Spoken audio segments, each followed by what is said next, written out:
Imagine a horror so profound, it forces you to confront the very nature of human suffering and endurance.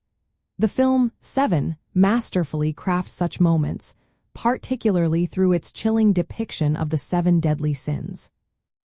In the dark and gritty world of Seven, the Sloth victim is a character named Victor.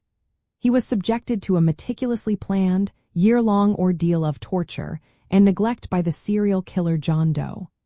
When discovered, Victor was barely alive, a living skeleton restrained to a bed, representing the ultimate consequence of extreme idleness and depravities. John Doe's twisted rationale for Victor's prolonged torment stemmed from his interpretation of the sin of sloth. Victor was a man who had sunk into profound inactivity, engaging in drug dealing, child molestation, and prostitution, living in filth and squalor. John Doe chose to punish this complete lack of effort and moral decay by forcing Victor into a state of involuntary, perpetual immobility. He kept Victor tethered to a bed, fed just enough to prevent death, and left him in a catatonic state for a full 12 months, allowing his body and mind to utterly atrophy. The details of Victor's captivity highlight John Doe's perverse ingenuity. Victor's tongue was partially removed, and a portion of his hand was amputated, replaced with a trigger mechanism for a weighted device.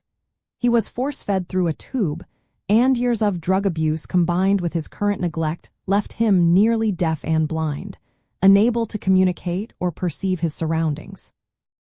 His bones had fused, his muscles wasted away, and his skin was covered in bedsores, turning him into a monstrous husk of his former self. This extreme state was meant to be an agonizing, drawn-out reflection of his sin.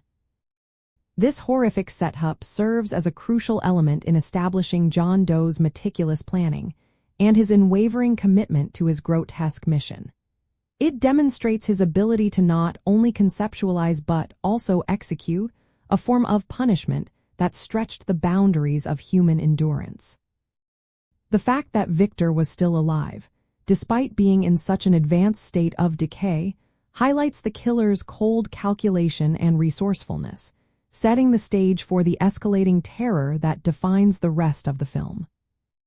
Understanding the depths of Victor's suffering and the calculated nature of his torment enriches your appreciation of Seven as a masterclass in psychological thriller filmmaking.